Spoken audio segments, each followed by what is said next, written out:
श्रीमद् भागवत महापुराण कथा एकादश स्कंद एकादश अध्याय बद्ध मुक्त और भक्त जनों के लक्षण। भगवान श्री कृष्ण ने कहा, प्यारे उद्धव, आत्मा बद्ध है या मुक्त, इस प्रकार की व्याख्या या व्यवहार मेरे अधीन रहने वाले सत्यवादी गुणों की उपाधि से ही होता है, वस्तुतः तत्व दृष्टि से नहीं। सभी गुण माया मूलक है, इंद्रजाल है, जादू के खेल के समान है। इसलिए न मेरा मोक्ष है न मेरा बंधन ही है।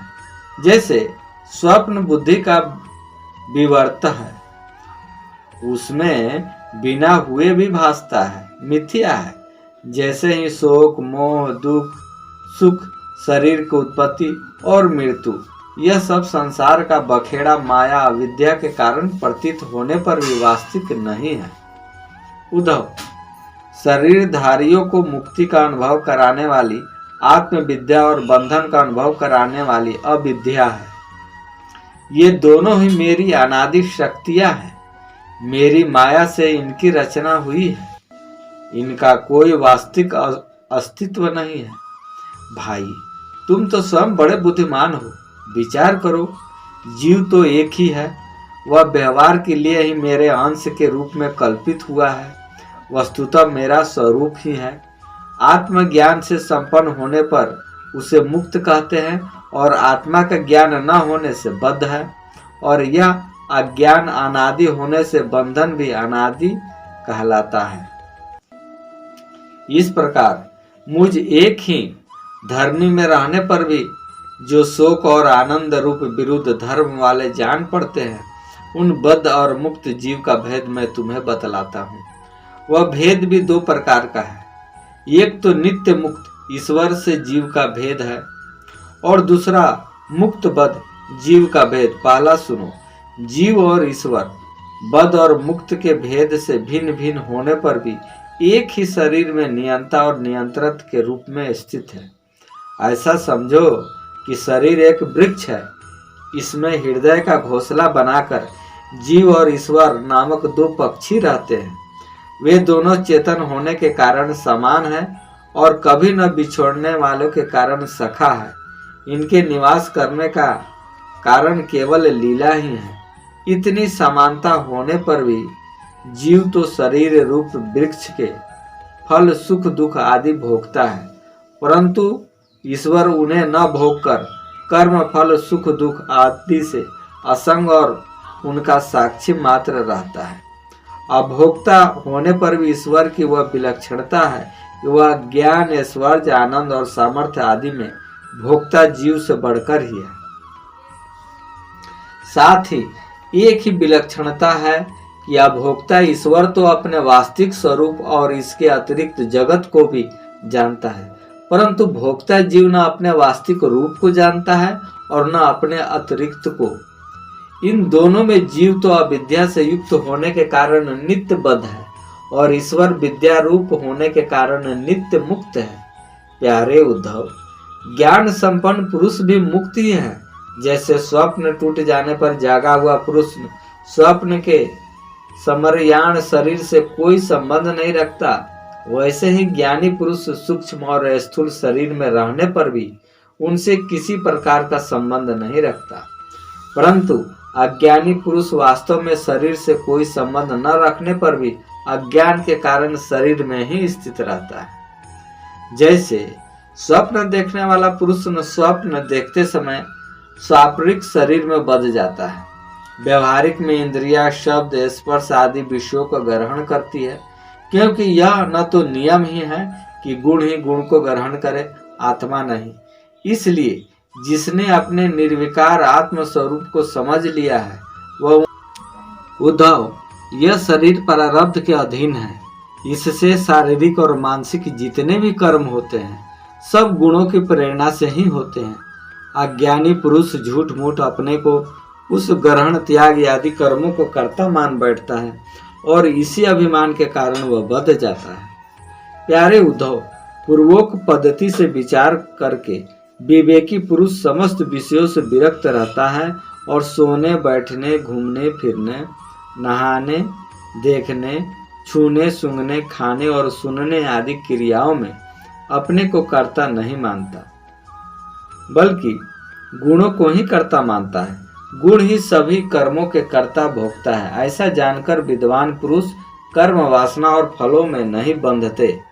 वे प्रकृति में रहकर भी वैसे ही असंग रहते हैं जैसे स्पर्श आदि से आकाश, जल की आर्द्रता आदि से सूर्य और गंध आदि से वायु।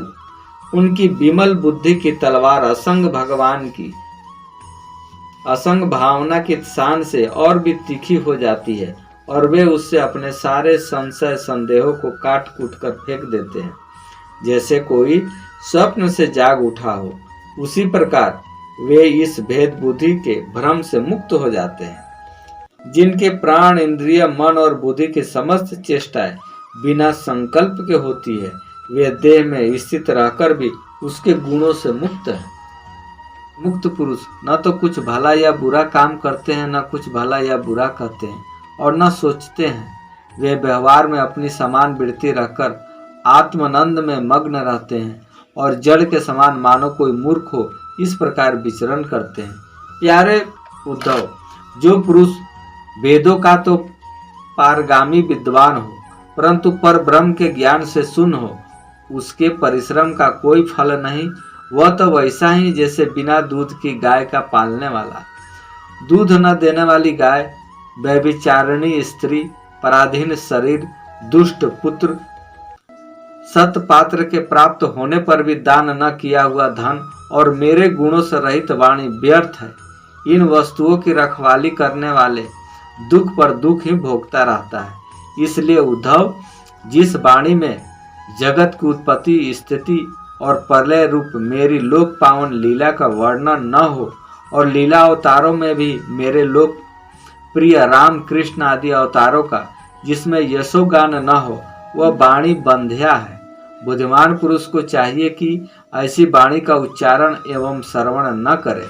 प्रिय उद्धव, जैसा कि ऊपर वर्णन किया गया है कि आत्म जिज्ञासा और विचार के द्वारा आत्मा में जो अनेकता का भ्रम है उसे दूर कर दे और मुझ सर्वव्यापी परमात्मा में अपना निर्मल मन लगा दे तथा संसार से व्यवहारों से उपराम हो जाए।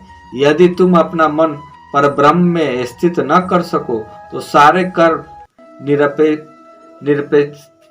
निरपेक्ष होकर मेरे लिए ही किया करो। मेरी कथाएं समस्त लोगों को पवित्र करने वाली एवं कल्याण स्वरूपणी है। श्रद्धा के साथ उन्हें सुनना चाहिए। बार बार मेरे अवतार और लीलाओं का गान, स्मरण और अभिनय करना चाहिए। मेरे आश्रित रहकर मेरे लिए ही धर्म, काम अथवा अर्थ का सेवन करना चाहिए।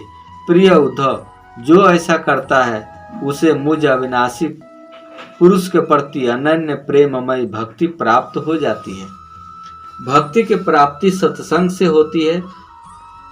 जिसे भक्ति प्राप्त हो जाती है वह मेरी उपासना करता है, मेरे सानिध्य का अनुभव करता है।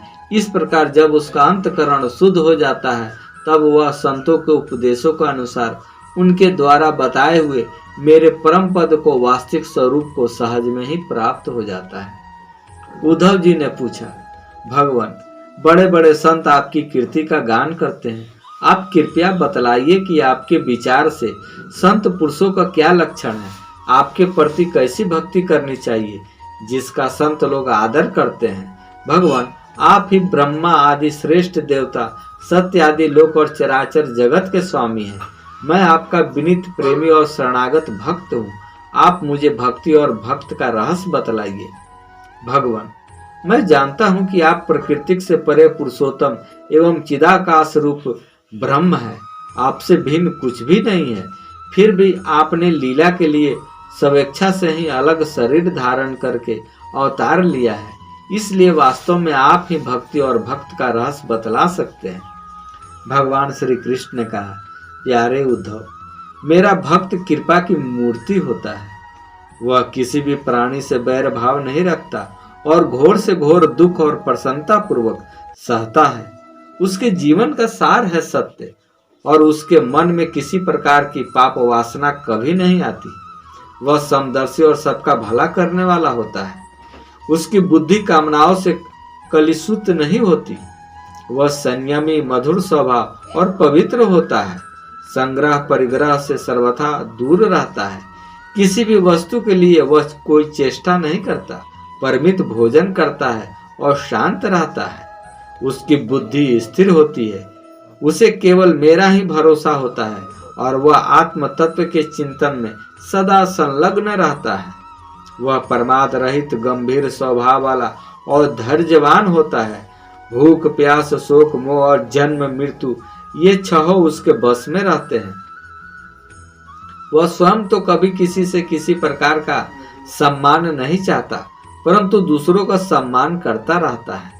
मेरे संबंध की बातें दूसरों को समझाने में बड़ा निपुण होता है और सभी के साथ मित्रता का व्यवहार करता है। उसके हृदय में करुणा भरी होती है।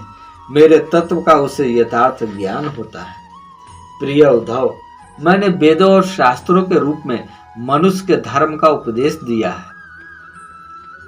उसके पालन से अंतकरण शुद्धि आदि गुण और उच्च श्रृंखल से नरक आदि दुख प्राप्त होते हैं।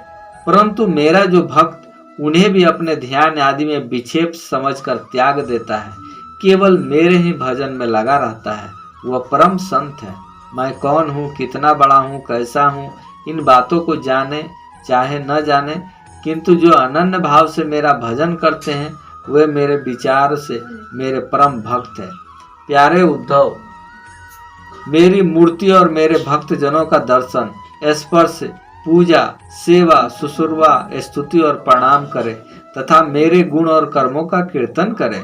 उद्धव, मेरी कथा सुनने में श्रद्धा रखे और निरंतर मेरा ध्यान करता रहे। जो कुछ मिल जाए वह मुझे समर्पित कर दे और दास भाव से मुझे आत्मनिवेदन करे। मेरे दिव्य जन्म और कर्मों की चर्चा करे। जन्माष्टमी, रामनवमी आदि पर्वों पर आनंद मनावे और संगीत, नृत्य, बाजे और समाजों द्वारा मेरे मंदिरों में उत्सव करे और करावे। वार्षिक त्योहारों के दिन मेरे स्थानों की यात्रा करे, जुलूस निकाले तथा विभिन्न उपहारों से मेरी पूजा करे। वैदिक अथवा तांत्रिक पद्धति से दीक्षा ग्रहण करे, मेरे व्रतों का पालन करे, मंदिरों में मेरी मूर्तियों की स्थापना में श्रद्धा रखे। यदि यह काम अकेला न कर सके तो औरों के साथ मिलकर उद्योग करे। मेरे लिए पुष्प वाटिका, बगीचे, कीड़ा के स्थान, नगर और मंदिर बनवावे। सेवक के भांति श्रद्धा भक्ति के साथ निष्कपट भाव से मेरे मंदिरों की सेवा सुसुरवा करे।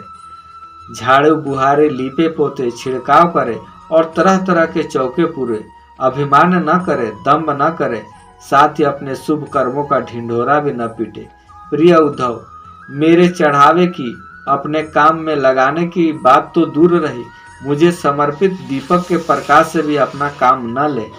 किसी दूसरे देवता की चढ़ाई हुई वस्तु मुझे न चढ़ावे। संसार में जो वस्तु अपने को सबसे प्रिय, सबसे अभिष्ट जान पड़े वह मुझे समर्पित कर दे। ऐसा करने से वह वस्तुतः अनंत फल देने वाली हो जाती है। भद्र, सूर्य, अग्नि, ब्राह्मण, गौ, वैष्णव, आकाश, वायु, जल, पृथ्वी, आत्मा और समस्त प्राणी ये सब मेरी पूजा का स्थान है।